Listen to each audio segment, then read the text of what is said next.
A wani lokaci ne aka fara samun iskar da muke shaƙa wato oxygen a duniyar mu? Tunda mun cewa shekara biliyan 2 da miliyan 300 da suka wuce babu iskar oxygen kwata-kwata. Wannan shi ake kira da Great Oxidation Event. Kimanin shekara biliyan 2 da miliyan 500 zuwa biliyan 2 da miliyan 300 da suka wuce, wani abu mai ban mamaki ya faru a wannan duniyar tamu.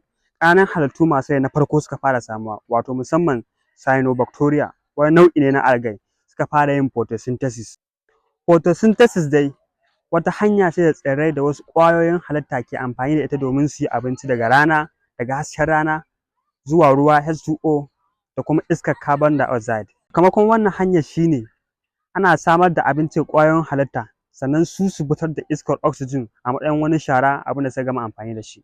Hasashen malaman kimiyyar sun ce a hankali fa haka iskar oxygen ta fara taruwa a cikin duniya a sararin samaniya, inda daga baya ta canza duniyar gabaki ɗaya. Wannan shi ake ce ma Great Oxidation Event. Sannan malaman kimiyya sun ƙara yin hasashen cewa a farko-farkon samun iskar oxygen ɗin, iskar ta fara yin kisa ga wasu tsoffin ƙwayoyin halitta da ba su iya jurewa, domin a lokacin oxygen guba ne a gare su. Amma ga wasu halittun oxygen ya zama musu sabuwar dama ta rayuwa. Wannan ya buɗe hanya ga samuwar tsirrai, dabbobi, daga ƙarshe har aka samu mutane. Oxygen ta kuma ba da damar samuwar ozone layer, wanda ke kare duniya daga hasken ultraviolet mai cutarwa. Oxygen ita ce ta ba da damar yin rayuwa a doron ƙasa.